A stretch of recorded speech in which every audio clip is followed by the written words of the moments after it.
April 3rd, 2012, 1:17 a.m. The casino kitchen was alive in the way only graveyard shifts ever are, not loud, not quiet, just humming. Fryers hissed softly, steel pans clinked. A radio in the corner played old soul music that nobody listened to anymore. Outside the swinging doors, the casino floor pulsed with light and money, but back here, time moved slower. Daniel R. wiped his hands on a folded towel and checked the order board. One more plate, medium rare, extra butter. Nobody watching him would have guessed that by morning, $48 million would no longer belong to the casino and that Daniel would be gone. Daniel had worked in that kitchen for nearly 6 years, long enough to become invisible, long enough for managers to stop checking his station, long enough for security to recognize his face but never his name. He showed up early, left late, complained about nothing. That was the first thing he stole. Attention. He wasn't trained as a chef. Before the kitchen, Daniel had studied information systems at a community college. He was smart, detail-obsessed, and deeply patient. When tuition ran out, he took the job at the casino because it paid consistently and offered something better than money access. Casinos don't just gamble with cards and dice, they gamble with logistics, cash carts, digital ledgers, human habits. And Daniel watched all of it from the safest place possible, behind a prep table, holding a knife. Every night at roughly the same time, armored cash carts rolled past the kitchen corridor on their way to underground vaults. The guards rotated, but the routine never did. Same pauses, same badge swipes, same terminals used to log internal transfers before the money officially moved. Daniel noticed that the terminal closest to the kitchen wasn't locked between uses. It didn't need to be. Only authorized employees passed through that corridor, and Daniel was authorized just enough. At first, he didn't touch anything. For almost 2 years, he simply watched. He memorized the interface of the terminal from a distance, learned the difference between end-of-shift logs and maintenance reconciliations, learned which alerts triggered audits and which didn't. He noticed something crucial. The casino system trusted internal entries far more than external ones. If the system believed the money had moved internally, nobody panicked. Daniel began small, so small it didn't even feel like stealing. A duplicated line entry here, a rounding discrepancy there, amounts so tiny they disappeared into daily casino noise, a few $1,000s at a time, nothing that triggered an alert, nothing that required approval, no alarms sounded, no emails were sent.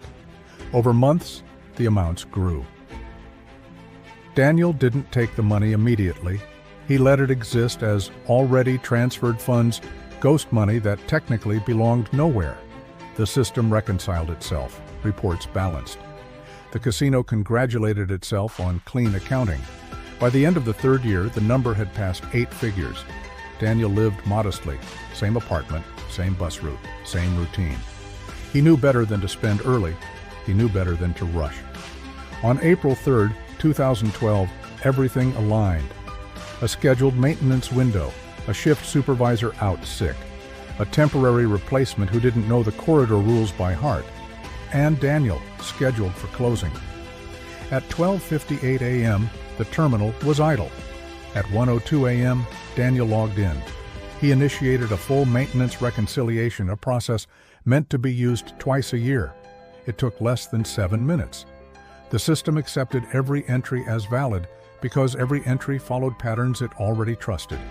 At 1:09 a.m., the ledger reflected a completed internal transfer of $48 million. The money wasn't physically moved that night.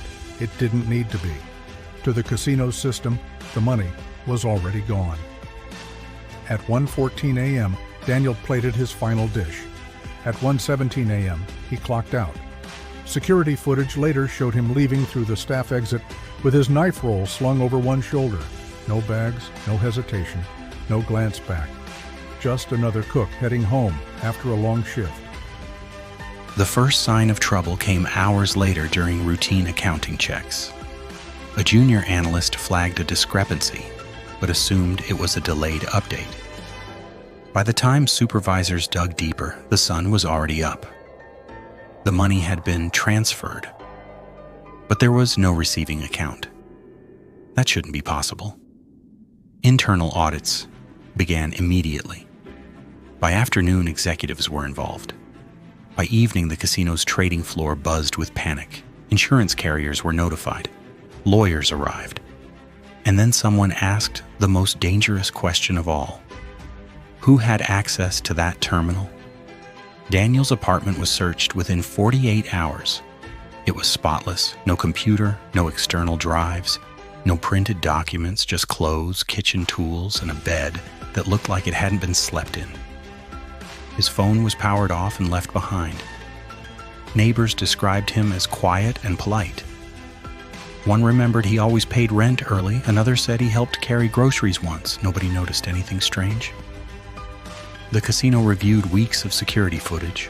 Daniel never ran, never lingered, never broke routine. He didn't even smile more than usual. That's when investigators realized something unsettling. Daniel didn't steal the money in one night. He prepared for years. Here's the part most people miss. Daniel didn't vanish immediately. Phone records showed brief activity the next morning. Normal tower pings, nothing suspicious. He bought groceries, paid cash, slept. Then, over the next 3 days, he faded. No flights under his name, no border crossings, no bank withdrawals, no sudden purchases. The money didn't appear anywhere investigators could see. It was as if it had dissolved. A forensic accountant later said, "The system believes the funds were always supposed to leave. That's the problem. There's no crime scene." Quick pause right here if you're into real crime stories, where the smartest move is patience. Hit subscribe now. These aren't movie robberies. These are the ones that actually happen. All right, back to Daniel. As the investigation expanded, so did the damage. The casino's stock dipped, and shareholders demanded answers. Executives resigned quietly. The press labeled it the invisible heist. Analysts debated whether it was insider theft or a system failure. The FBI joined the case. They traced every possible digital route: offshore banks, crypto exchanges, shell companies. Nothing tied directly to Daniel. Whoever set this up knew how to layer transactions in ways that mimicked legitimate casino traffic. One agent reportedly said, "It's like chasing a shadow that planned for the sun." Months passed, then years. Daniel was never officially declared dead. He was never officially charged either. Without a body, without a clear money trail, the case stalled. Then came the rumors. A former casino contractor claimed he saw Daniel in Malaysia, working in a hotel kitchen under a different name. Another tip placed him in Eastern Europe. A third insisted he was dead, that the money was lost forever. None were confirmed. What was confirmed was this: the casino recovered only a fraction of the loss through insurance. Systems were redesigned, access tightened, training rewritten. But the damage had already been done. Daniel understood something most criminals don't. You don't beat a casino by force. You beat it by blending in. He didn't wear a mask. He didn't break a lock. He didn't even hurry.